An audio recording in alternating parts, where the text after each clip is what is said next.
আসসালামু আলাইকুম বন্ধুরা, আশা করি সবাই ভালো আছেন। বন্ধুরা, আপনারা জানেন বর্তমান পৃথিবীতে এই পরিবর্তনশীল বিশ্বে সব কিছু পরিবর্তন হচ্ছে, আর এই পরিবর্তনের সাথে সাথে আমাদের নিজেদেরকেও পরিবর্তন হতে হচ্ছে এবং সেই সাথে নিয়মিত আপডেট রাখতে হচ্ছে। তো সেই সাথে সেই পরিবর্তনের ধারা, সেই পরিবর্তনের ছোঁয়া আসলে আমাদের জীবনের প্রত্যেকটা পর্যায়ে, প্রত্যেকটা ক্ষেত্রেই কিন্তু তার প্রভাব পড়ছে। তো ঠিক সেরকমই একটা পরিবর্তিত একটা ব্যবসার আইডিয়া নিয়ে আপনাদের সামনে হাজির হয়েছি। বন্ধুরা, আজকে যে ব্যবসার আইডিয়া নিয়ে কথা বলবো সেটা হচ্ছে ডিও বা চালান কেনা ব্যবসা। হ্যাঁ বন্ধুরা, ডিও বা চালান কেনা ব্যবসা, এটা আসলে এই ব্যবসার একটা স্টক ব্যবসার একটা নতুন ধারণা। আজ পুরো ধারণাটা আপনাদেরকে উপস্থাপন করব। আজ এই পুরো ধারণাটা কয়েকটা প্রশ্ন এবং প্রশ্নের উত্তরের মাধ্যমে সাজিয়েছি। পুরো আয়োজনটা আপনাদেরকে দেখার জন্য অনুরোধ থাকলো। বন্ধুরা, প্রথমে যে বিষয়টা জানা দরকার সেটা হচ্ছে যে ডিও বা চালান কেনা ব্যবসাটা আসলে কি। হ্যাঁ বন্ধুরা, তার আগে আমাদেরকে জানতে হবে যে চালান বা ডিও কি। বন্ধুরা, চালান হচ্ছে একটা পত্র বা একটা কাগজ বা একটা ডকুমেন্ট, যেটা হচ্ছে কিনা পণ্য বিক্রয়ের সময় তৈরি করা হয়। পণ্য বিক্রয়ের সময় একজন বিক্রেতা একটা চালানে ক্রেতার নাম, ক্রেতার ঠিকানা, পণ্যের নাম, পণ্যের দর, পণ্যের পরিমাণ এবং মোট টাকা, এই সমস্ত তথ্য সংবলিত যে কাগজটা তৈরি করেন সেটাই হচ্ছে চালান। হ্যাঁ বন্ধুরা, এই চালান কেনা ব্যবসাটাই আজ আমাদের আলোচ্য বিষয়। বন্ধুরা, আমরা এখন জানবো চালান কেনা ব্যবসাটা আসলে কি। চালান কেনা ব্যবসাটা হচ্ছে এমন একটা ব্যবসা যেখানে আমি পণ্য ক্রয় করার পরে পণ্য আসলে ক্রেতার ঘরেই পণ্যটা থাকবে এবং আমি যখন ক্রয় করব, আজকের বাজার মূল্যে পণ্য আমি ক্রয় করলাম। আজকের বাজার মূল্যে আমি যে পরিমাণ পণ্য যত টাকা দিয়ে কিনলাম, পুরো টাকাটা আমি আজকে বিক্রেতাকে পরিশোধ করব এবং তার ঘরেই মালটা থাকবে। আমি মূল্য পরিশোধ করে আমি চালানটা নিব, আমার কাছে চালানটা সংরক্ষিত থাকবে এবং বিক্রেতার সাথে এই মর্মে এই চুক্তিতে আমি মালটা কিনব যে আবার যখন এই পণ্যের দাম বৃদ্ধি পাবে তখন আমি আবার ওই বিক্রেতার কাছেই ওই চালানটা ফেরত দিয়ে আমি ওই বর্ধিত মূল্যে আমি দামটা নিব। জাস্ট এইটাই হচ্ছে চালান কেনা ব্যবসা। বন্ধুরা, এই চালান কেনা ব্যবসায় আমরা কোথা থেকে মাল কিনবো, কিভাবে কিনবো, কত টাকা মূলধন লাগবে ইত্যাদি ইত্যাদি যাবতীয় তথ্য আমরা জানবো। আমরা কয়েকটা প্রশ্ন এবং প্রশ্নের উত্তরের মাধ্যমে আমরা পুরো আয়োজনটা জানবো। 1 নম্বর প্রশ্ন, কেন করবেন এই ব্যবসা? হ্যাঁ বন্ধুরা, একজন ব্যবসায়ীর কাছে সবথেকে গুরুত্বপূর্ণ যে প্রশ্ন, যে ব্যবসা শুরু করার আগে বা মাল কেনার আগে তার কাছে যে প্রশ্নটা সবার আগে তার মনে আসে সেটা হচ্ছে কেন করবেন এই ব্যবসা। এই ব্যবসাটা কেন করবেন সেই বিষয়টাই আসলে যাচাই করাটাই আসলে একজন সফল উদ্যোক্তার কাজ। তো যে কয়েকটা বিষয় বিবেচনায় আসলে এই ব্যবসাটা করা যায়, সেই বিষয়গুলো হলো যে সময় বাঁচাই। সময় হচ্ছে যেহেতু আমরা একবার কিনবো এবং এরপরে আমরা শুধুমাত্র খোঁজ রাখবো যে ওই পণ্যটার দামটা কখন বাড়লো, তো তখন আমরা যখন দাম বাড়ে তখন আমরা বিক্রি করব। এর মাঝে কোনো কাজ নাই, শুধু কাজ হচ্ছে তথ্য সংগ্রহ করা। যে আপনি অনলাইনে বসে তথ্য সংগ্রহ করতে পারেন, যারা বাজারে যায় তাদের থেকেও আপনি তথ্য সংগ্রহ করতে পারেন। তো এইটার জন্য আসলে আপনার বিশেষ কোনো সময়ের প্রয়োজন নাই। আবার যখন আপনি বিক্রি করবেন তখন আপনার একটু সময় দেওয়া লাগবে, জাস্ট এইটাই। এছাড়া আপনার বা অতিরিক্ত কোনো সময় দেওয়া লাগবে না,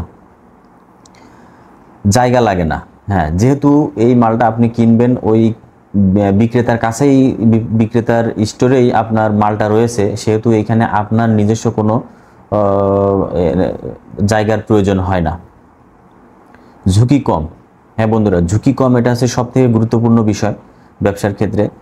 আর এই ব্যবসাটায় ঝুঁকি কম এই জন্য যে আপনি যদি আপনার বিশ্বস্ত পাইকারের নিকট থেকে মাল কিনতে পারেন এবং সেই পাইকারকে যদি আপনি আপনার বিশ্বস্ত এবং বিশ্বাসযোগ্য, নির্ভরযোগ্য একজন রেফারেন্স যদি আপনি তার কাছে নিতে পারেন, তাহলে কিন্তু আপনার এই ব্যবসার ঝুঁকিটা কিন্তু অনেক কম এবং আমি তুলনামূলকভাবে বলতে পারি অন্যান্য ব্যবসার থেকে কিন্তু এই ব্যবসায়ের ঝুঁকি কিন্তু অনেক কম, লাভ বেশি। আসলে বন্ধুরা, এই স্টক ব্যবসাটা একটা লাখের ব্যবসা। আপনি আসলে এখানে লাভটা আসলে অনেক বেশি হয়ে থাকে। আর এই ক্ষেত্রে যে পণ্যগুলো আপনি কিনবেন, আসলে লাভ যখন আপনি দেখবেন যে আপনি এই পণ্যটা আপনার কাছে মনে হচ্ছে যেন লাভ দাম বৃদ্ধি পেয়েছে, এবং আপনি খোঁজ নিয়ে জানবেন যে পণ্যটার দাম বৃদ্ধি পেয়েছে, তখন আপনি বিক্রি করবেন যে আপনার লাভটা থাকছে কিনা বা লাভ আছে কিনা, তখন আপনি লাভ রেখেই বিক্রি করবেন। তো যেহেতু আপনি স্পষ্ট বুঝতে পারতেছেন যে কোন পণ্যটা লাভ থাকতেছে, কোন পণ্যটা লাভ থাকতেছে না, তো সেই দিক থেকে আপনার এই ব্যবসাটা আসলে অনেক লাভজনক। 2 নম্বর প্রশ্ন হচ্ছে, কারা করবেন এই ব্যবসা? এই ব্যবসা আসলে চাকরিজীবীরা করতে পারবেন। চাকরির পাশাপাশি তাদের যদি কিছু টাকা থাকে তাহলে চাকরিজীবীরা করতে পারবেন, ছাত্ররাও করতে পারবেন। বর্তমানে আমাদের দেশে ছাত্রদের হাতে কিন্তু যথেষ্ট টাকা পয়সা থাকে, তো তারা চাইলেও এই ব্যবসাটা করতে পারবেন। বেকার যারা আছেন তারাও কিন্তু এই ব্যবসাটা করতে পারবেন, যাদের টাকা আছে। হয়তো তারা অন্য কিছু করতেছেন বা চাকরি খুঁজতেছেন বা একটা ব্যবসা কি করবেন, কি ব্যবসা করবেন সেটা ভাবতেছেন, তো আসলে তারাও কিন্তু এই ব্যবসাটা করতে পারেন। 3 নম্বর প্রশ্ন হচ্ছে, মূলধন কত লাগবে? বন্ধুরা, এইখানে মূলধন আমি ধরেছি 50,000 থেকে 5 লক্ষ টাকা, মিনিমাম সর্বনিম্ন 50,000 টাকা। তো আসলে সর্বনিম্ন 50,000 টাকা ধরার কারণ হচ্ছে যে এর কম মূল্যে যদি আপনি মাল কেনেন, আসলে সেই টাকায় সেই মূলধনে যে পরিমাণ মাল কিনবেন এবং তা থেকে যে লাভটা হবে, আসলে সেটা আপনার কাছে লাভ বলে মনে হবে না।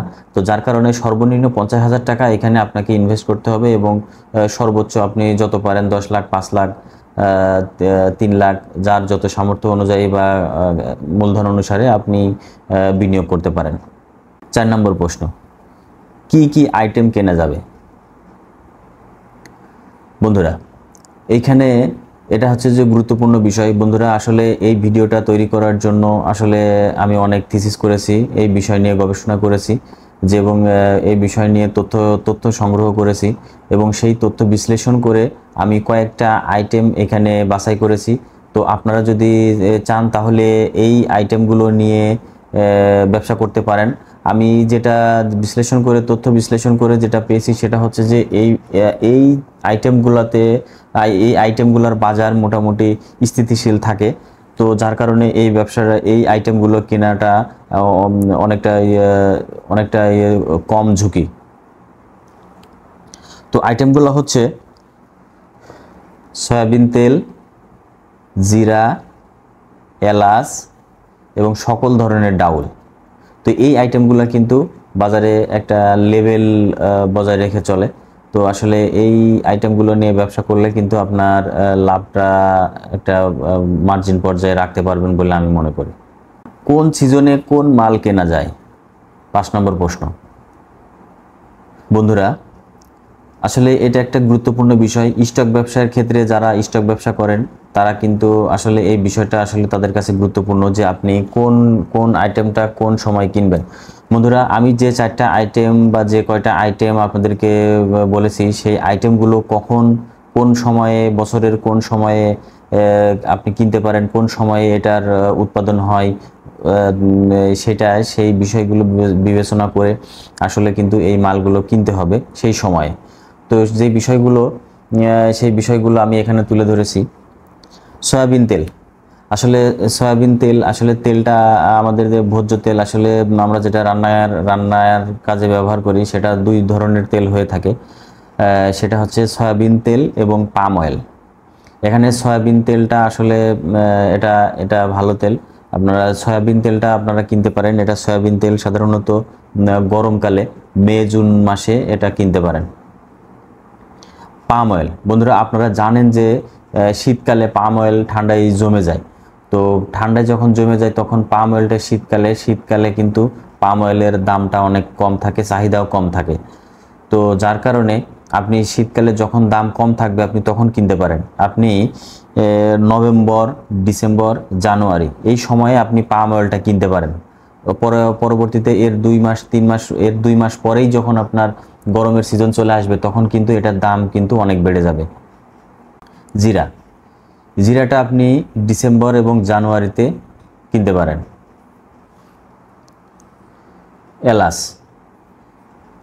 এলাচটা আপনি সেপ্টেম্বর এবং অক্টোবরে কিনতে পারেন। সকল ধরনের ডাউল। হ্যাঁ বন্ধুরা, আপনারা জেনে থাকবেন যে অধিকাংশ ডাউল আমাদের দেশে শীতের মৌসুমে হয়, তো শীতে এবং কিছু কিছু বর্ষার মৌসুমে হয়। তো এই শীতের সময় আপনারা এই ডাউলগুলো সংগ্রহ করতে পারেন, অথবা বর্ষার সময় যে ডাউলগুলো মানে সিজন হয়, আপনারা সেই সময় এই ডাউলগুলো কিনতে পারেন। এগুলো কিন্তু একটা প্রত্যেক বছর কিন্তু ডাটা অ্যানালাইসিস করে যে জিনিসটা পাওয়া যায় সেটা হচ্ছে প্রত্যেক বছরের একটা নির্ধারিত সময়ে কিন্তু এই ডাউল আইটেমের দাম বাড়ে এবং কমে। তো সেই বিষয়গুলো বিবেচনা করে যদি আপনারা এই সময়গুলোতে যদি এই আইটেমগুলো কিনেন, তাহলে কিন্তু আপনাদের লাভ অনেক অনেক বেশি হবে।